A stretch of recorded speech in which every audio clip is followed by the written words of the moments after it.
Wow. Thank you. Thank you so much. Oh, what a group. And we love Green Bay. And I have to tell you, you have a really properly run team. Don't we agree?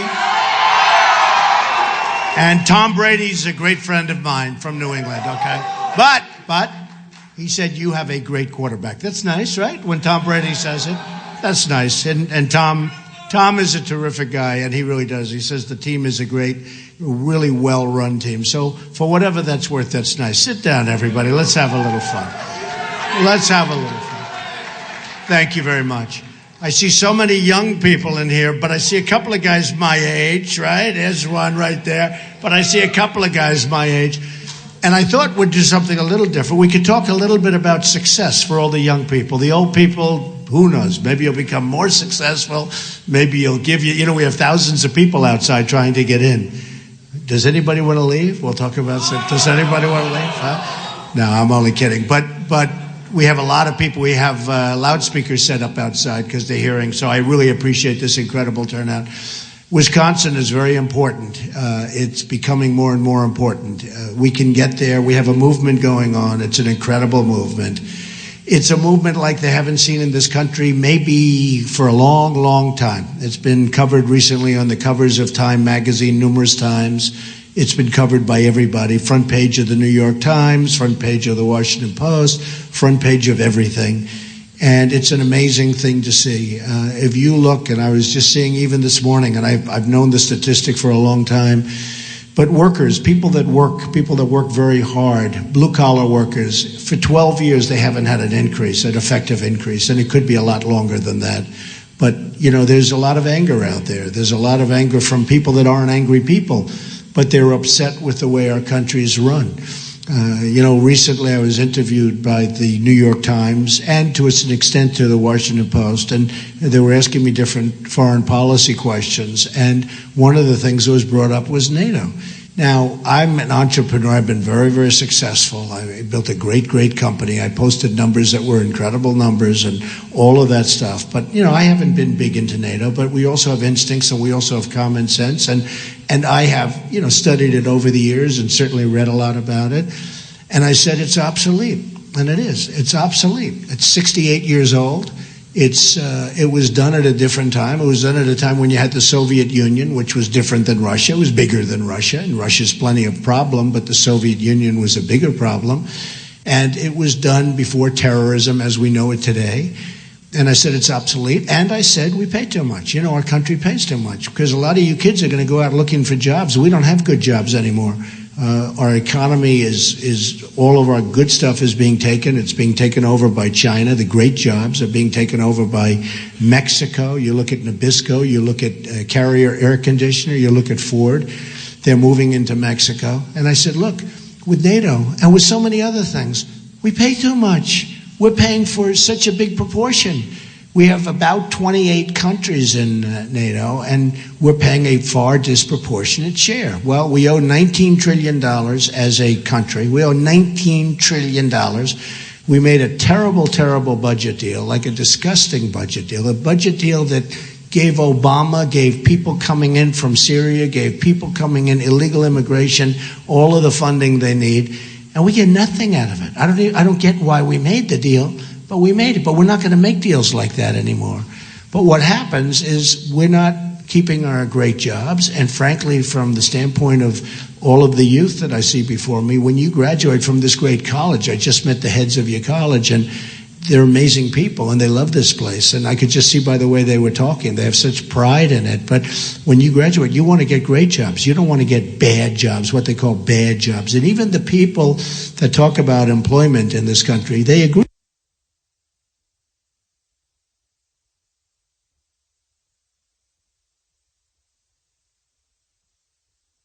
College. I just met the heads of your college, and they're amazing people, and they love this place. And I could just see by the way they were talking, they have such pride in it. But when you graduate, you want to get great jobs. You don't want to get bad jobs, what they call bad jobs. And even the people that talk about employment in this country, they agree that it's bad jobs. That's what we have now. We don't have the good jobs anymore. We have the bad jobs.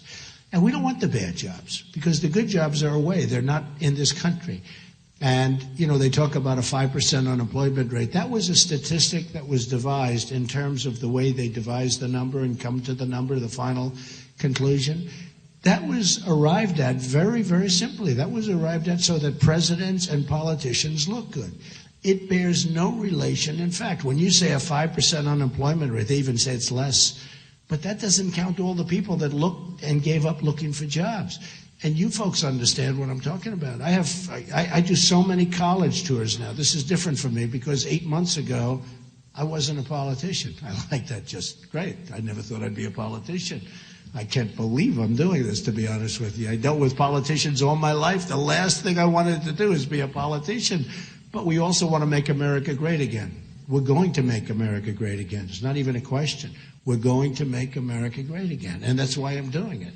And so I look at what's happening, and I looked at what's happening just with one example, NATO, the billions of dollars that we spend, all of that money that we spend, and other countries are taking advantage of us. They're just taking advantage. They're not putting up their fair share. You look at the United Nations, same thing. I mean, what do we ever get out of the United Nations? Do you ever hear that the United Nations solved the problem? It's become a political hornet's nest. We spend a fortune on it, disproportionate, always disproportionate. It's never disproportionate in our favor. It's always disproportionate, where the United States pays much more than anybody else, even though other people benefit much more than we do. So we're going to get it stopped. We're going to get it stopped. And this is so important, what's happening now, and I'm here for the week. And I've got a lot of stops. We had a great time yesterday at CNN. We did a town hall last night, which was well received and well reviewed. We have another one today, and we have another one on Monday with Sean Hannity. And we have a lot of different things planned. But I'm going to be here for a period of the week. I have many friends in Wisconsin. I fully understand Wisconsin. I wouldn't say that your governor loves me. Because, no, I knocked him out. I mean, he endorsed Lion Ted Cruz. Lion Ted. He's a liar. Ooh. Bible high, puts it down, and then he lies. He's a liar. I never met a liar like him. I met a lot tougher people than him, but I never met a guy that lied as much. Remember what he did to Ben Carson in Iowa? Ben has left the race. He has left the race. This is during the election day. The votes are being cast. Ben has left the race. And, a lot of those people voted for Cruz. And then after the election was over, he called Ben. Oh, Ben, I didn't know anything about it. I didn't know, but I'd like to apologize. Oh, great. That makes you feel better, right? No, I've never quite seen it. These politicians are bad dudes, right? I mean, they're bad. What? What do you... I think that was a positive. Oh, okay. I thought that was, I thought that was a positive statement. I said, oh, no, not another agitator. I call them agitators as opposed to protesters. Protesters are fine. Agitators are people that do it sort of semi-professionally. And we have some professionals also. But we're doing well. We have millions of votes more than Cruz, millions of votes more than Kasich. Yesterday it was certified, the numbers were certified in Missouri, so we won Missouri also. They had a recount in Missouri, which we won, and now it was just certified. We actually got 300 and something more votes, which didn't matter because we won the state, but we won Missouri. We had an interesting one, but we won Louisiana, but because of let's call it politics. Let's not use any word other than politics. But I get less votes. I win. How would you like to be in a position like this? You go out, you campaign, you go around, you make speeches. I made a lot of speeches in Louisiana. The final speech was amazing. We were at an airport. We were at a hangar. The hangar was like for massive airplanes, like 747s. The place was packed. And what did I do? I won. And then I found out, even though I won, I get less delegates than the guy that doesn't win. You think that's fair? I mean, honestly, you think it's fair? Somebody said, well, you have to know. You don't have to know anything. I got the most votes. I should win. I mean, it's very simple. I got the most votes, and I didn't get the most delegates, right?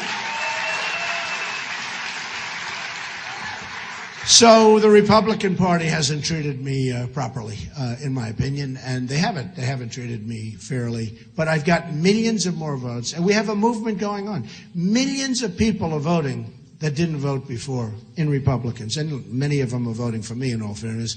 And the people that are coming across are Republicans, but tremendous numbers of Democrats that like Trump, tremendous numbers of independents, and something that I love, people that have never voted before.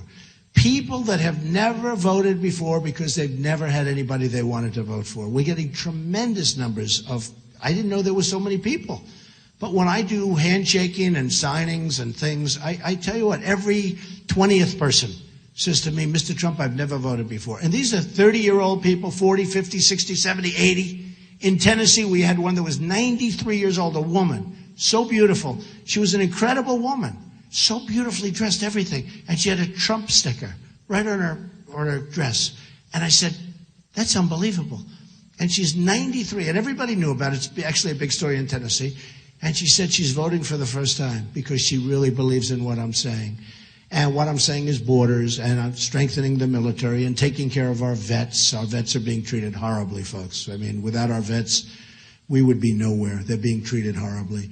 But all of these things, and millions and millions of people are coming in and voting in the Republican primaries. Some of the states are up 102 and 107%. I saw two of them.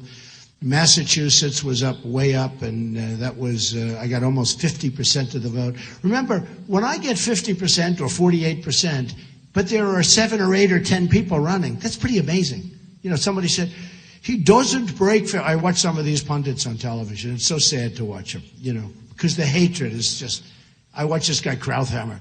He doesn't get 50%. He doesn't break 50%.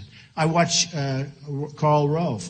He always talks about he's not breaking 50%. Well, it's hard to break 50% when you have 17 people running, okay? I can't explain it to these people. You know, when you have 17 people, we started off with 17, actually, truly 18, but there were 17. And of the 17, I mean, you had senators, you had governors, you have guys like Ben Carson, who's a fantastic guy, who's a very accomplished guy, and he's running, and Carly is running, and, you know, but you had 17 really accomplished people, and most of them politicians, most of them governors and senators. And they're going to have their 3%, their 4%. You had Lindsey Graham. You had all of these people, and they're taking votes. And then they say, Donald Trump has only hit 48%. I said, 48%? I mean, 48% is good if you have 3 people. But I don't like it if you have 2 people. But I like it if you have 3 people. So we're doing amazingly well. A good poll came out the other day from NBC, which was we were at 48%, you know, and I think they had 3 or 4 people in the poll, but we were at 48%. So it's going really well. Wisconsin is really important because if we win Wisconsin, I think it's going to be very close. We're going to do really well in New York. We're going to do really well in New Jersey. I think we're going to do great in Pennsylvania. I went to school in Pennsylvania, the Wharton School of Finance. And I think we're going to do fantastically there. But I just want to tell you... Immediately. Later today, our website will include the following information.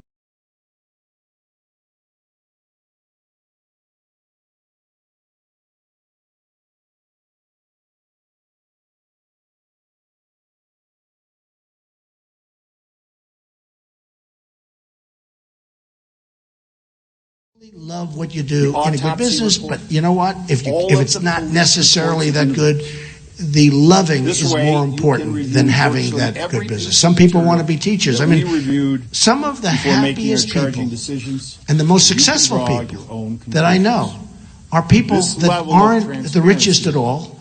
They don't make it all the most money. They're teachers. They're scientists. I know people that are scientists that are like, they can't wait to get to work. They can't wait. Policemen, you know, our police departments are, I think, terribly disrespected. I think they're not given the credit for the great job they do. I have to be honest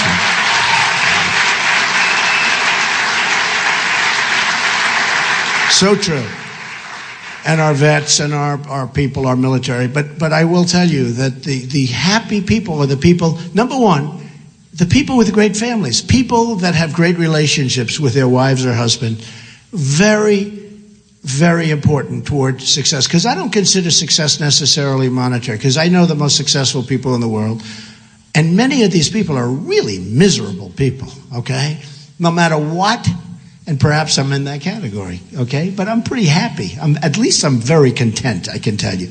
But some of the most successful people in the world, I know like many of them. I don't know all, I guess, but I seem to know all. And they cross my path a lot. And they're not necessarily happy people. They're very wealthy people, but they're, in many cases, extremely unhappy. Now, with all of that, I don't want to talk you out of things because we're talking about success. Most people think success is measured in the form of monetary success. It's not really.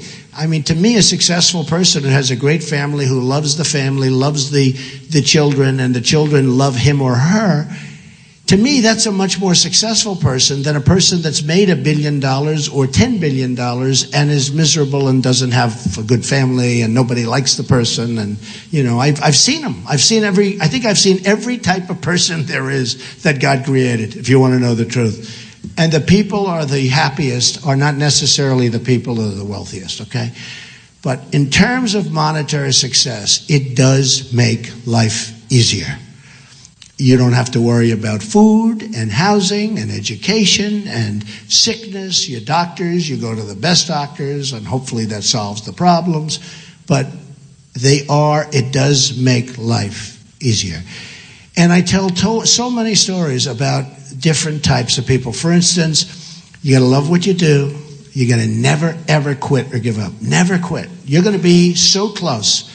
My father used to tell a story. He thought it was funny, but I actually thought it was more of a lesson. He viewed it as funny.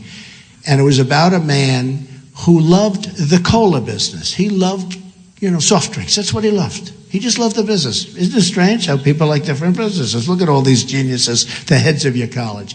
And I think you like this better than politics, too. Don't we like this better? This politics, oh.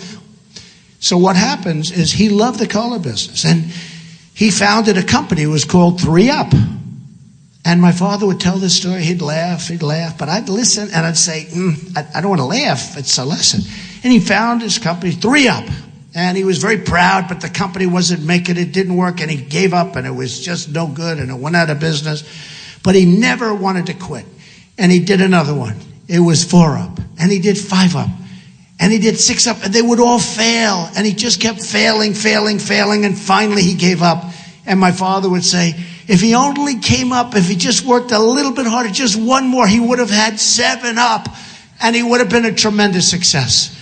And I laugh because I think of my father telling me that story. And we viewed it differently. And what I viewed it is not as comedy. I viewed it as never, ever give up. Just never give up. You can't. I view another word that you never hear when you're talking about success, and that's momentum. Some people, and you have to know about yourself. You have to know about momentum.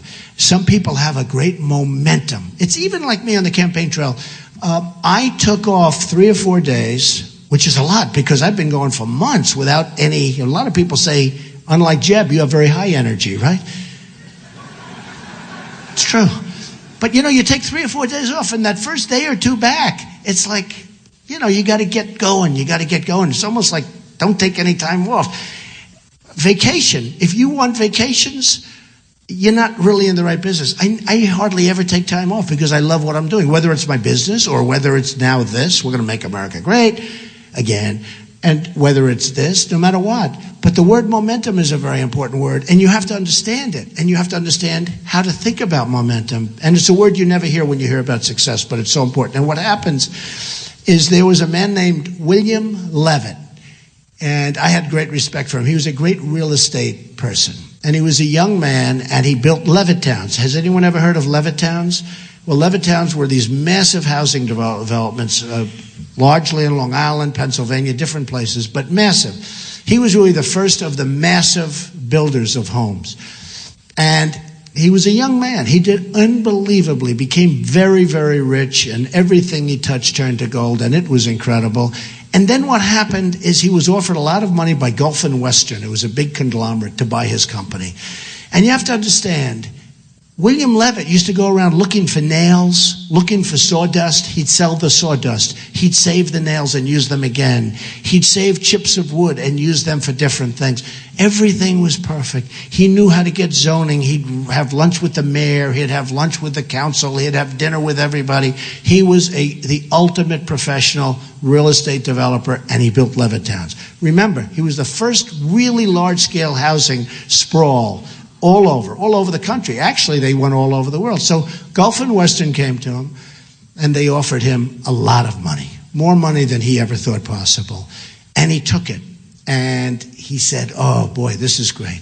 He then retired at a very young age, very, very young. But he was going crazy. He was so bored. He was going absolutely crazy, but they had a restrictive covenant. He couldn't compete. He couldn't do what he knew best, which was building housing. And so he was retired. He moved to the south of France. He bought a magnificent yacht. Unfortunately, he got divorced, and he did a trophy wife thing, and, one of those things. And terrible person to do that.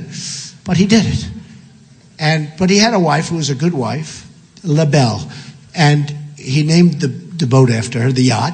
And he was riding high. Everything was good. Now he's getting a little older. He's still in retirement, lost his momentum, remember the word.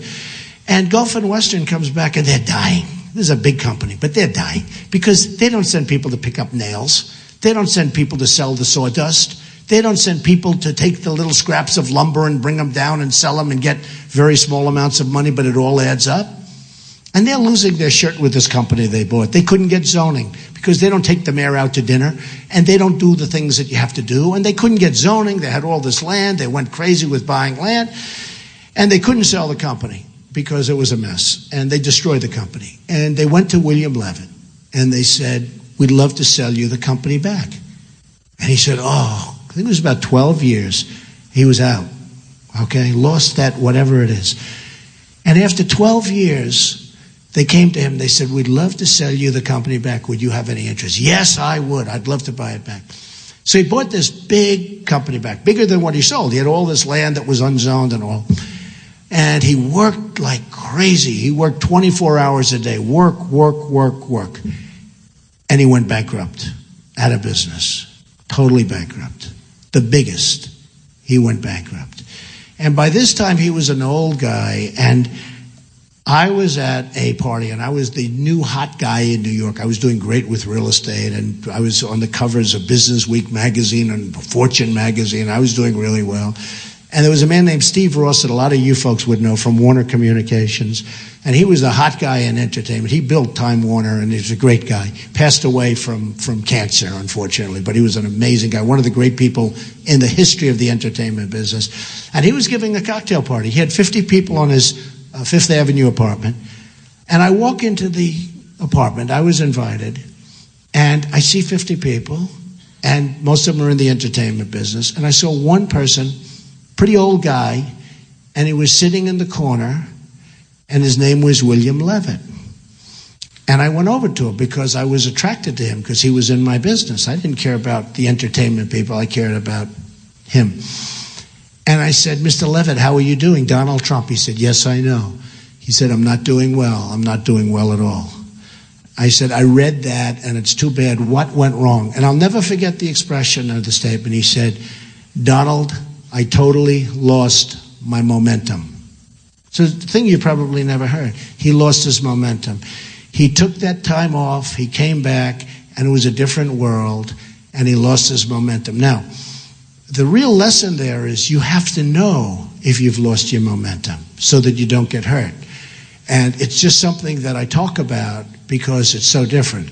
And I watched him sitting in this corner. I don't even know why he was there, because he was no longer successful. But I guess Steve knew him and respected him for what he had accomplished, because what he had accomplished was amazing. He was the forerunner to so many massive developments that you see all over. But he said, I lost my momentum, Donald. I lost my momentum. I've never, ever forgotten those words. And I've always remembered them. And what you want to do is you want to keep going. But if you think you lost your momentum, slow down and refocus on maybe something else, because it's so important to keep the momentum going, okay? So important. So that's one of the many elements or stories. And one quick one that we also talk about and that I talk about, there's a certain amount of luck. Does anybody believe in luck? Just raise your hand. Who believes that some people are luckier than others, right? So I have a friend who's just an unlucky guy. Just an unlucky guy. He's smart. He went to the Wharton School of Finance. He's a brilliant guy, but he's always been unlucky. And no matter what happens, it just works that way. And he never really succeeded. And you'll find when you become very successful, the people that you will like best are the people that are less successful than you. Because when you go to a table, you can tell them all these wonderful stories and they'll sit back and listen. Does that make sense to you? Okay? Always be around unsuccessful people because everybody will respect you. Do you understand that? Anyway, but this guy, he had a thing and he was just like struck. He was unlucky. And no matter what he did, I call him injury bound, or he was just always something would happen. So he'd be injured. I said, what happened? I broke my shoulder. How do you break your shoulder? Are you a football player? He goes, no, I slipped, I went down the stairs. So he's in the hospital, and he's recovering in Long Island, and he comes back, and he's being driven back, and again, he's always injured. He's injury prone. You know the expression? Some people are injury prone. Is anybody in this room injury prone? Don't raise your hand. I don't even want to see it. Don't do it, because you'll convince yourself. Stand up back there. Are you really injury prone? Well, you're a big, strong guy. Are you a football player or something? Huh? You are? Come on. Okay, here's what you do. Tell yourself you're not injury prone. Sit down, okay? Look at the size of that guy. How can he be injury prone? Looks like he's on the Green Bay Packers. I mean, give me a break.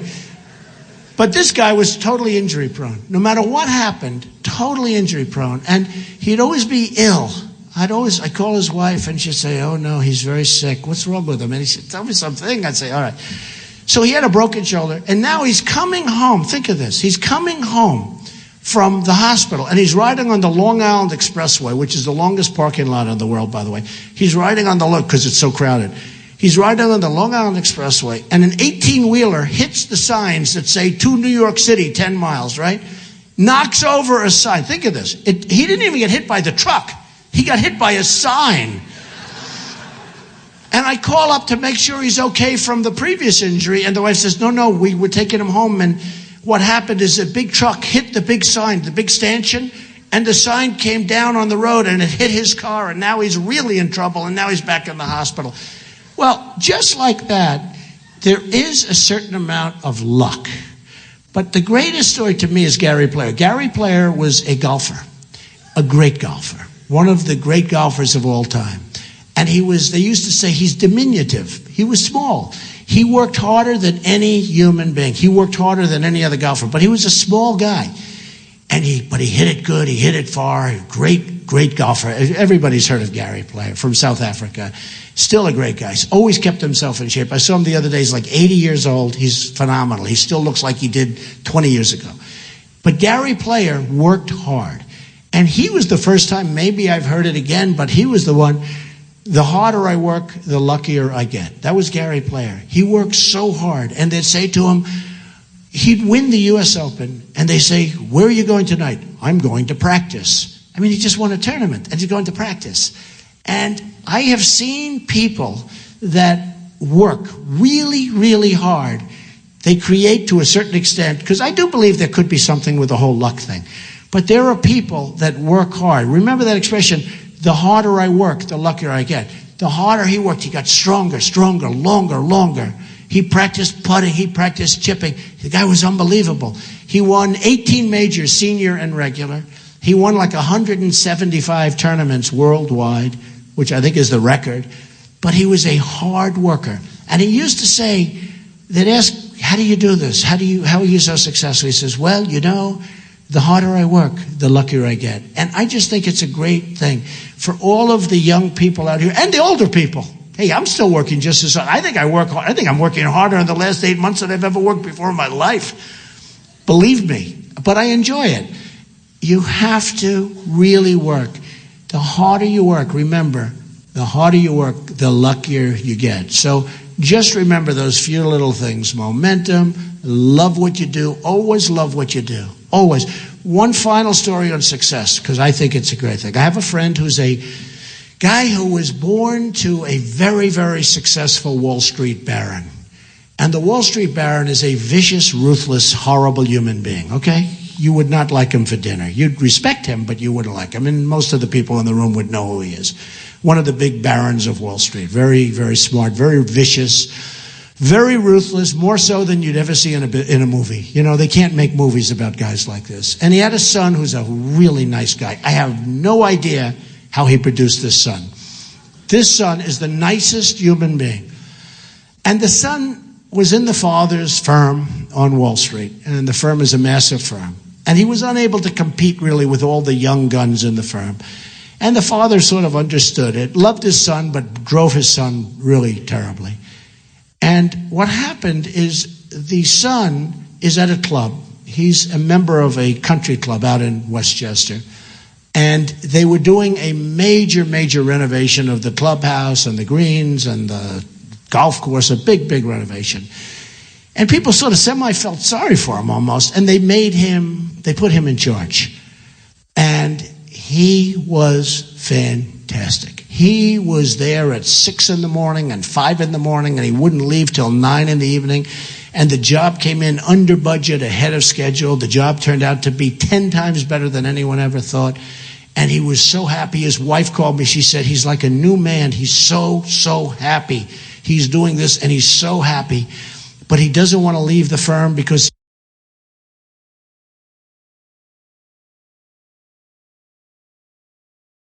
and he wouldn't leave. And I met with him, and I met with him and his wife, and not so long ago. And I said, so what are you going to do? He said, I've got to stay with the firm. I said, you're making a huge mistake. 2 years later, he left the firm. He opened a construction company. He can never do what his father did, but he's so happy. He's doing nicely. He's happy. His family loves him again. They couldn't stand him. He was a miserable, unhappy guy. He could not compete. And he now goes around and renovates buildings and all. He's the happiest guy in the world.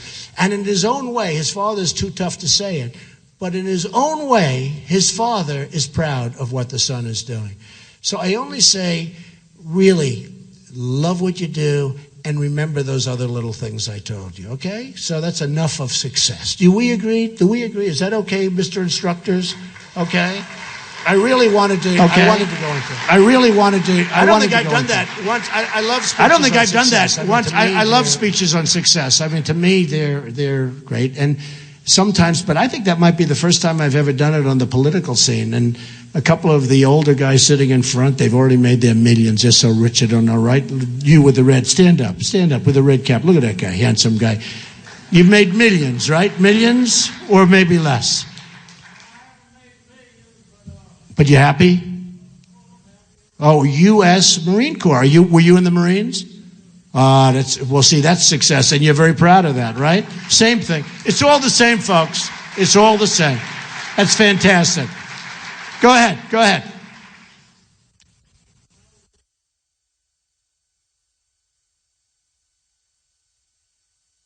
Right. Well, a lot of people are asking that question. And he said something. He said when he was working and when he was not working, he had to go and work, no matter what. Even if it was part-time, you had to supplement your income. Now you have people that aren't working.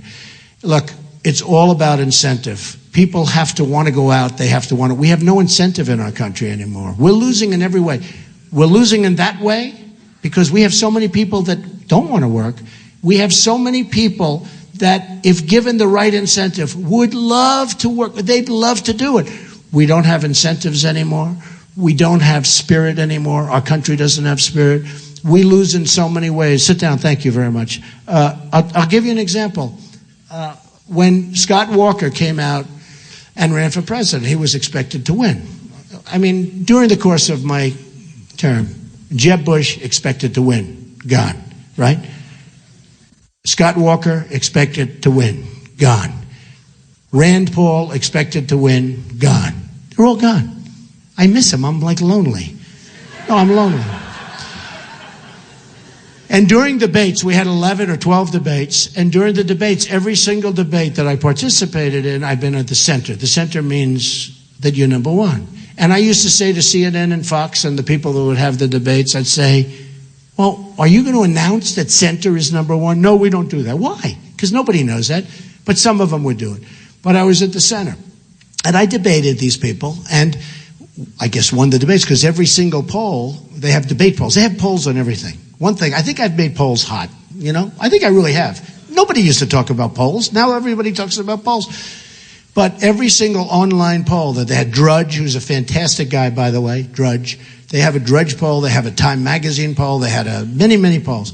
And they'd have who won the debate. And I won the debate. And I would win I think every single one of them I won according to the online polls.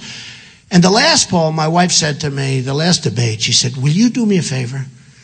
Be presidential. Don't be so vicious. Don't be so hard. Don't call him Little Marco. Don't call him low energy Jeb. Be nice. I said, but if I'm nice, I'll be presidential, but I'm going to lose, right? I mean, I'm going to lose. And they were hitting me with everything. And the bottom line is the last debate I said, in fact, Ivanka called me and my wife called me. They said, be presidential. I said, so what happens when they come and they say really nasty things and they lie and we don't care. Be presidential. So I was pretty presidential in the last debate. Now, I actually thought that the other debates were much better. Personally, I think they were much more interesting. But I was presidential and I won that debate too. So you can win them all different ways. But look, we have a country that is in a lot of trouble. We have people that are running that won't do a great job. I'm telling you, Hillary's a disaster. Hillary's a disaster. Hillary Clinton will be a disaster. A disaster as president. And I will beat Hillary. Ted cannot beat Hillary. He will not be able to beat, with his strident manner, he will not be able to beat Hillary. And believe me, the one person she doesn't want to run, and I know this for a fact, the one person she does not want to run against is Donald Trump. But the one person, you know, a little while ago, a couple of months ago, she hit me with something. Even today, she put an ad in. Did you see the ad? It's a New York City ad. It's talking about New York, except for one problem. She used a sign that's on Pennsylvania Avenue. I'm building a big hotel on Pennsylvania Avenue, a big, beautiful hotel on Pennsylvania Avenue. You know why I'm building it? Because if for some reason this doesn't work out, I'm going to live in Pennsylvania Avenue no matter what happens. I don't care, okay? I don't care. No, I'm building a big, and she's got the sign. She's talking about New York, but she's got the sign on Pennsylvania Avenue, which is sort of an interesting thing. Hillary's not going to win. Hillary's got so many problems. And she's created so many problems. You look at Libya, you look at what's going on there. You know that ISIS, people don't talk about this. The press, I don't think they want to write again about it because it's so bad. Libya, the oil is taken by ISIS. ISIS has the oil. So we had Gaddafi with the oil, and that was bad, but at least he killed terrorists, right? Now we have Libya taking the oil. We have Libya is massive amounts of oil is going out. Why are we stopping this? Why do we allow this to happen? So ISIS has the oil. ISIS has some of the Iraq oil. They have some of the Syria oil. They don't have that much oil in Syria, but they have what they have. But you see what's going on. And you say, how is it possible that this isn't stopped? Can you imagine General Douglas MacArthur or General George Patton saying, we can't do anything about it? We lose at everything. We lose with our military. We can't beat ISIS. We can't beat ISIS. We lose on education. Common Core is a disaster, by the way. It's a disaster. We have to bring education locally. We lose with health care. Obamacare is horrendous. Premiums are up 35, 45, 55%. The deductibles are so high you'll never get to use it. We lose with everything. Our Second Amendment is totally under siege, which we're not going to allow to happen. We lose with everything. And when I watched Scott Walker endorse yesterday, although a lot of people didn't hear too much about his endorsement because of my manager, and I looked at the tapes, I say, I don't know, am I wrong? I looked at, raise your hand, did anything look very, strident? Did everybody see that tape? Raise your hand if you saw that tape yesterday. Well, that's not that many people because it's a big story. How many thought it looked terrible, what he did? To me, he was breaking up. She's grabbing me. Did anybody think it was really terrible where he should be fired, lose his job? No, you know what I mean, right? They wanted me to fire him and destroy him and lose his job. Does anybody, okay, so a lot of people saw the tape. Who thought that it was terrible what he did? I mean, it's lucky I had the tape. That was my tape. It's one of my places. I have cameras all over the place. It wasn't meant for this stuff. It was meant for other things, security. But we have great cameras. Okay, so a lot of you saw the tape. Did anybody think it was a horrible thing what happened? I don't get it. I mean, we have people whose heads are being chopped off because they're Christian and for other reasons in Syria, all over the Middle East. We have people that are being drowned in cages, 50 at a time, in big steel cages. They're being dropped into the waters and lifted up an hour later. And I'm trying to figure out. And then you have Ted Cruz. He should be fired.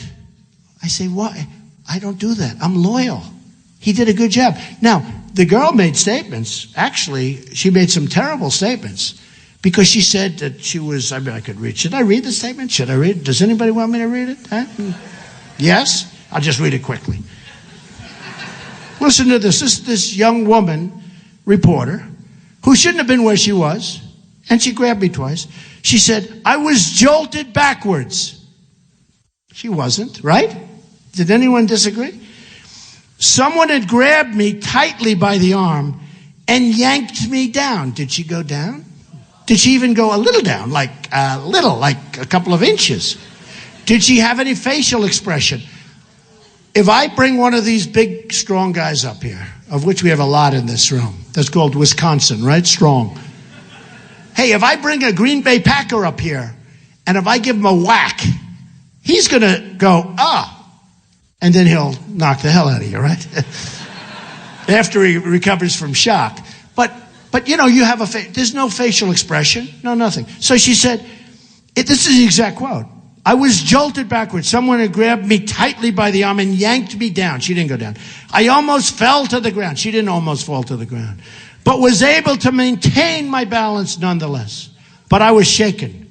Then she goes, campaign managers aren't supposed to try to forcefully throw reporters to the ground. He didn't do that. And they put out a warrant. I mean, what kind of a country are we in to destroy somebody? And what kind of a country are we in when they go to Kasich? What would you do? I would fire him. They go to Ted Cruz. I would fire him. Folks, as your president, you need somebody that's going to be loyal to the country and to yourselves. You need somebody that's going to fight you. Now, if she really did go down, if he did something like that, he would have been fired before she ever got up. Okay? That I can tell you. If she were, if this stuff were so, I would have, but I looked at the tape. And I'm trying to figure it out. So all of the people that saw the tape, do we agree with this? Does anybody disagree? Could you stand up if you disagree with me? Because most of you saw it. Not one person in the room. It's a very, very, and that's risky for me to do. When I do that and the whole room stands up, believe me, that's going to be the #1 story on television. Here's the bad news. Because I have a room loaded with people and nobody stood up, it won't even be on television, right, folks? They won't even talk about it. They won't even talk about it. So I want to tell you a little bit about Wisconsin because people don't understand. And I wouldn't have done this except Scott. I've done it twice now. I did it when he got out of the race because, everyone thought he was doing a good job as governor. And then what happened is it didn't work out to be so good. And when I gave the numbers, he went from 22 or 24% down to 0 and he quit the race. He was one of the first people to quit. And I wouldn't do this except that he endorsed this guy, Cruz. And Cruz would be a terrible president. Okay. But he endorsed Cruz. So let me give you the story on Wisconsin. And by the way, Scott Walker was up to my office about a year ago, handing me a plaque. He regrets that because I actually supported him. I gave him a lot of money, like $50,000 or $100,000 for his campaign or something. I gave him a lot. I don't know what it was, but it was a lot in that vicinity. And he came up to my office, gave me a flat pack. We're trying to find it. It's on the bottom of a pile of plaques. I'm pretty sure I can find it. Actually, I got word that they found it. I'll have to show you. But look, I wrote these stats down. I just wrote them down. And these are stats. This is not Donald Trump doing numbers or anything. This is a straight, right out of the book. By the summer of 2015, remember, this is your state that you love, that I love too. I have a lot of friends in Wisconsin. It's an amazing place. By the summer of 2015, Wisconsin was facing a $2.2 billion 2-year budget deficit. Okay, that's bad. That's bad. Total state debt is $45 billion. Went up a lot. That's bad. That's a lot. That's at the higher end. That's really up there. I don't know if you folks know that. 20,000 fewer people in the labor force in Wisconsin than 7 years ago, even though population has grown by 100,000. So you have 20,000 fewer people working, even though population growth has been increased by 100,000. Now, I see this guy in his Harley. He's always on a Harley. I love the bikers. You know the bikers love me?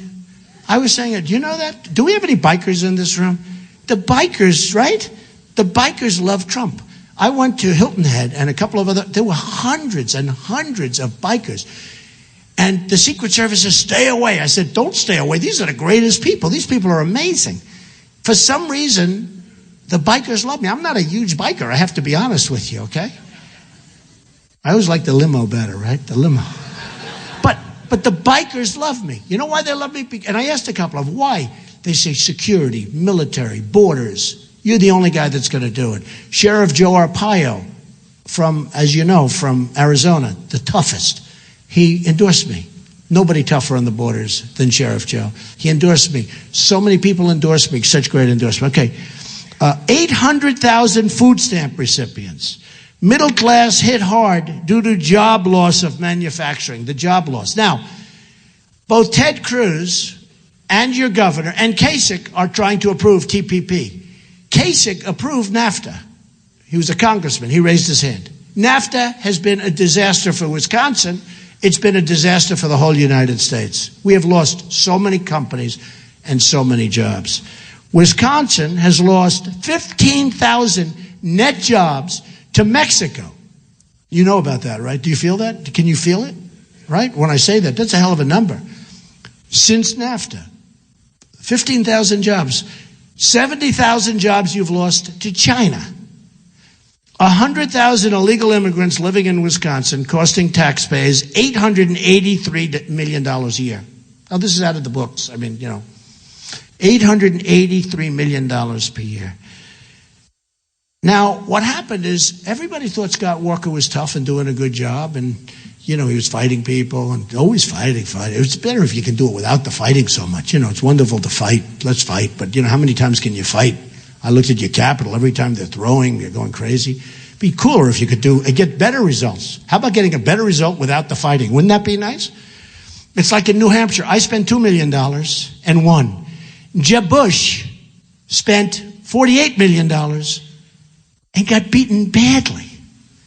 Don't you want me as your president? Isn't that true? I think, right? But Scott Walker was doing really well. He was leading the pack, and I couldn't hit him because I'm a counterpuncher. I cannot do it because I'm actually a nice person. I cannot hit a person first. I've got to let them hit me first. So I was going along, and I was really nice to Scott Walker. And then one of his people, they had a fundraiser, and he was calling me names. Come on to the Scott Walker fundraiser. And I was so happy to hear it. And he called me a really terrible name, said horrible things about me, and they had a fundraiser. And I said, Scott, your people shouldn't say that. They just shouldn't say it. And I did my number. I did basically what I'm doing now, except with much more vigor, okay? And within a matter of weeks, he was gone. Because nobody knew that. I'm sure a lot of the people in the audience didn't know these statistics, okay? But they're no good. They're no good. Wisconsin's in the middle of the pack in terms of states from around the area.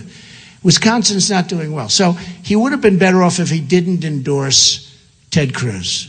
Because now I'm just letting out facts that nobody would have even known. I'm telling you, nobody even knows these facts, folks. So winning Wisconsin is very important. On April 5th, you have the date. I hope you'll understand that this is a very important thing because I have far more delegates than anybody else.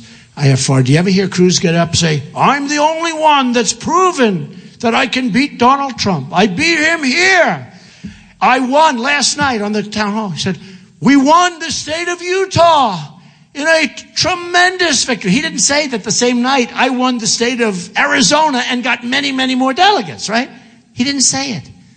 He said, I'm the only one. So I think I have 21 or 22 states, and he has, 7? But he'll say, I'm the only one. I've proven, and he uses this expression, I've proven time and time again that I can beat Donald Trump. I've killed this guy. I've killed him. I mean, it's really incredible. So, lying Ted. He's lying Ted. But here's the thing.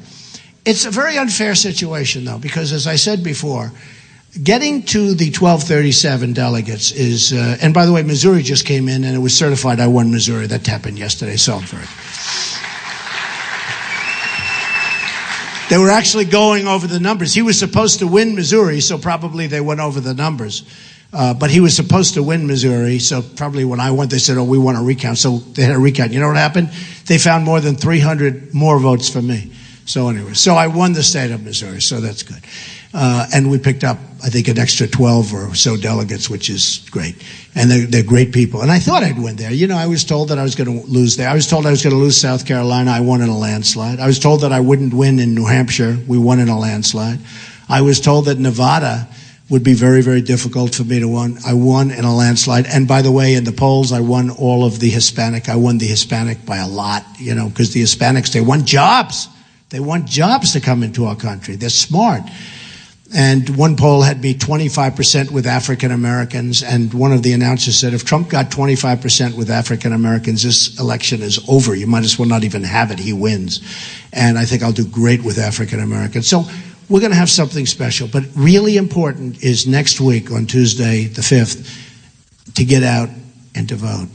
Because a movement is only a movement if the movement ends in greatness, meaning ends in making sure that our country really becomes great again. And we have so much room. When I told you about NATO, when I told you about the United Nations, when I tell you about the waste, fraud, and abuse all over the place, when I tell you these other candidates, they want to knock out your Social Security, they want to knock out your Medicare. You know, Medicare is a program that works. There's a lot of waste, fraud, and abuse, but it's a program that works. These people want to knock it out. I want to make our country rich again so that we can have it without knocking it out and without doing anything to it other than running it better. So I just want to say that it's an honor to be here. I love the school. The school is beautiful, and I want to thank you. I want to thank everybody for allowing us to use the auditorium. I wish you had a much bigger auditorium so we could take care of all the thousands of people outside, but that'll be next time, right? But go out, do a fantastic job for yourselves, especially the young folks. And just remember this, we have a country that doesn't win anymore. If I'm elected president, we're going to win, win, win. We're going to win so much. I jokingly say, we're going to win so much, you're going to get absolutely sick and tired of it. You're going to say, please, please, Mr. President, we can't stand it. We're winning too much. And I'm going to say, sorry, folks, we're going to keep winning because we're going to make America great again, okay? So I love you all, and go out and do a great job, and good luck with your lives. Good luck with your lives. Thank you. Great school. Thank you. Thank you very much, fellas.